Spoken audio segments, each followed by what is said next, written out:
नमस्कार दोस्तों, जय श्री राम, जय हनुमान, जय बागेश्वर धाम सरकार।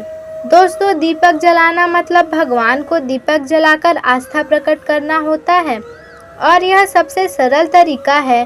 जब भी हम पूजा अर्चना या श्रद्धा भाव से पूजा करते हैं तो सबसे पहले हम दीपक प्रज्वलित करते हैं और अग्नि प्रज्वलित करके अग्नि को साक्षी मान के हमारी की हुई सेवा भगवान तक पहुंच जाती है। लेकिन क्या आपको पता है कि अलग अलग देवी देवताओं को खुश करने के लिए अलग अलग तेल से दीपक जलाए जाते हैं और ना तो केवल तेल बल्कि बाती का आकार भी अलग अलग होना चाहिए। अगर आप अपने ऊपर देवी देवताओं का कृपा पाना चाहते हैं तो आप दीपक की धातु दीपक के आकार का भी महत्व होता है।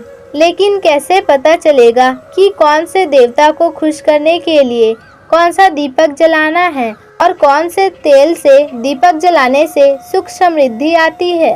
दोस्तों, गुरुजी द्वारा बताया गया है कि हिंदू धर्म में कई सारे देवी देवताओं की पूजा की जाती है, लेकिन हमारा ही ऐसा धर्म है जहाँ दीपक प्रज्वलित करते हैं। कई जगह पर घी का दीपक जलाया जाता है, कई जगह पर हम तेल का दीपक जलाते हैं, कभी कभी गोल बाती का दीपक जलाते हैं तो कभी लंबी बाती का, तो कभी खुद बाती बनाकर दीपक जलाते हैं, तो कभी लाल रंग की मौली की बाती बनाते हैं। पर कौन सा दीपक क्या फल देता है यह जानना जरूरी है। जैसे हम धन प्राप्ति के लिए लक्ष्मी माँ को प्रसन्न करते हैं और हर संकट को खत्म करने के लिए हनुमान जी की पूजा करते हैं, इसी तरह अलग अलग दीपक भी अलग अलग देवी देवताओं को प्रसन्न करने के लिए होता है। दीपक जलाना तो हमारे युगों से प्रारंभ है। वास्तुशास्त्र भी कहते हैं कि रोजाना घर में दीपक प्रज्वलित करने से आपके घर का वातावरण तो शुद्ध होता है, आपके घर की नकारात्मक ऊर्जा भी बाहर चली जाती है और सकारात्मक ऊर्जा का प्रवेश हो जाता है। हम लोग घर का सरसों का, घी का, चमेली के तेल का दीपक रोज जलाते हैं, लेकिन कौन सा शुभ होता है और कौन सा अशुभ, ये जानने से पहले दीपक को रखने का सही ज्ञान भी होना चाहिए। तो दोस्तों, हिंदू धर्म की मान्यता के अनुसार दीपक को हमेशा पूर्व या फिर उत्तर दिशा की तरफ रखना चाहिए। अगर आप घी का दीपक जला रहे हैं तो घी के दीपक को अपने बाएं हाथ की तरफ जलाना चाहिए। वहीं आप अगर किसी तेल का दीपक जला रहे हैं तो इस दीपक को आपके दाएं तरफ रखना चाहिए। और पूजा में दीपक जलाते समय इस बात का खास ख्याल रखें कि दीपक को ठीक भगवान के सामने रखें, ठीक भगवान के सामने रखना चाहिए और गलती से भी वह उस जगह से नहीं बदलना चाहिए। और अब आपको पूजा में इस्तेमाल हो रहे बाती के अंतर के बारे में बताते हैं।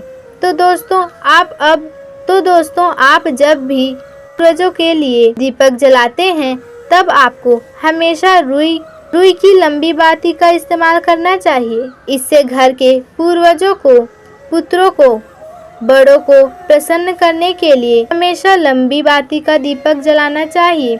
अगर आप देवी माँ की आराधना कर रहे हैं, किसी भी देवी माँ के नाम का दीपक जला रहे हैं, चाहे वो माता लक्ष्मी हो, दुर्गा हो या काली हो, तो भी आप लंबा बाती का ही इस्तेमाल करें। आप इसके लिए लाल रंग की बाती का इस्तेमाल कर सकते हैं, वही पूर्वजों के लिए सफ़ेद रंग की बाती का इस्तेमाल करें। इसके अलावा अगर आप किसी देवता का पूजा कर रहे हैं या फिर वह कृष्ण जी, हनुमान जी या शिव जी हों, इनकी पूजा करने के लिए गोल बाती का प्रयोग करिएगा। इससे देवता प्रसन्न होते हैं। और अगर आप किसी भी देवी देवता की पूजा कर रहे हैं तो आप घी का दीपक जलाइएगा। इससे देवी देवता खुश होते हैं और आप पर अपनी कृपा और आशीर्वाद बनाए रखते हैं। वही तेल का दीपक आप किसी मान्यता या कामना के लिए जलाते हैं। इसके अलावा आप किसी दोष के निवारण के लिए दीपक जला रहे हैं तो तेल का दीपक जला सकते हैं। अब दोस्तों, आपको बता दें कि कौन सा दीपक कब जलाना चाहिए और कौन सा तेल का दीपक किस देवता को खुश करने के लिए जलाना चाहिए? तो दोस्तों, अगर आप किसी भी देवी की आराधना करते हैं, चाहे वे माता लक्ष्मी का रूप है या फिर माता लक्ष्मी का रूप हो, तो आपको घी का दीपक जलाना चाहिए। घी का दीपक जलाने से आपके घर की आर्थिक स्थिति ठीक रहती है और आपका घर धन धान्य से भरा रहता है। वही अगर आपके ऊपर शनि दोष है या फिर शनि की 7.5 चल रही है या काल दोष, सर्प दोष चल रहा है, तो आप सरसों के तेल का या तिल के तेल का दीपक जला सकते हैं। शनि के लिए पीपल के वृक्ष में तिल के तेल के दीपक जलाने से आपके संकट दूर हो सकते हैं, आपके संकट दूर होते हैं। तिल के तेल से दीपक जलाने से कुंडली का दोष खत्म होता है। अगर आप हनुमान जी को खुश करना चाहते हो तो आपको चमेली के तेल का दीपक जलाना चाहिए। ऐसा करने से संकट दूर होता है, नज़र दोष या फिर बुरी शक्तियों का प्रभाव भी खत्म होता है। अगर आप महादेव या काल भैरव या फिर सूर्य देव के लिए दीपक जलाना चाहते हैं तो आप सरसों के तेल का दीपक जलाइए। महादेव के काल भैरव रूप पर ही सरसों तेल का दीपक जलाया जाता है, क्योंकि ये ऐसे देवता हैं जो हमारे मनोकामना की पूर्ति करते हैं। अगर आप राहु केतु के दोष से परेशान हैं तो रविवार के दिन अलसी के तेल का दीपक जलाना चाहिए। आप ऐसा महादेव के सामने अलसी के तेल का दीपक राहु और केतु का नाम लेकर जला सकते हैं। दोस्तों, शनिवार के दिन समी के पेड़ पर सरसों का तेल का दीपक जलाने से महादेव खुश होते हैं और पीपल के पेड़ पर सरसों के तेल का दीपक जलाने से शनिदेव की कुदृष्टि शांत होती है। अगर आप भगवान विष्णु, सत्यनारायण भगवान या फिर महादेव के शिवलिंग की आराधना करते हैं तो आप घी का दीपक जलाएं। ऐसा करने से देवी देवता प्रसन्न होते हैं, साथ ही आपको मनोवांछित फल भी देते हैं। आपको आटे के दीपक का भी महत्व बताते हैं। दोस्तों, सबसे शुद्ध आटे के दीपक को आटे का 4 दीपक बनाइए।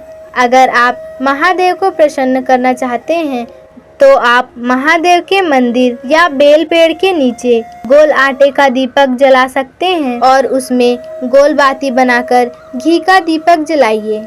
अगर आप हनुमान जी के पास दीपक जलाते हैं तो 3 कोने वाली आटे का दीपक जलाइए। अगर आप अपने घर की अला बला को शांत करना चाहते हैं तो आटे की 2 कोने वाली दीपक आपको आपके घर के बाहर जलाना चाहिए। वही आप चांदी या तांबे धातु आदि का इस्तेमाल कर सकते हैं, लेकिन लोहे के दीपक का इस्तेमाल नहीं करना चाहिए। आप चाहे तो मिट्टी के दीपक का इस्तेमाल कर सकते हैं। कभी कभी हम अखंड दीप प्रज्वलित करते हैं। अगर आप घी का दीपक जलाने में सक्षम नहीं हैं तो आप तिल के तेल का दीपक भी जला सकते हैं, क्योंकि तिल के तेल को भी शुद्ध माना जाता है। तो ये थे गुरुजी द्वारा बताए गए दीपक के बारे में कुछ महत्वपूर्ण जानकारियाँ। दोस्तों, अगर आपको वीडियो पसंद आई होगी तो वीडियो को एक लाइक और चैनल को सब्सक्राइब जरूर ही कर दीजिएगा।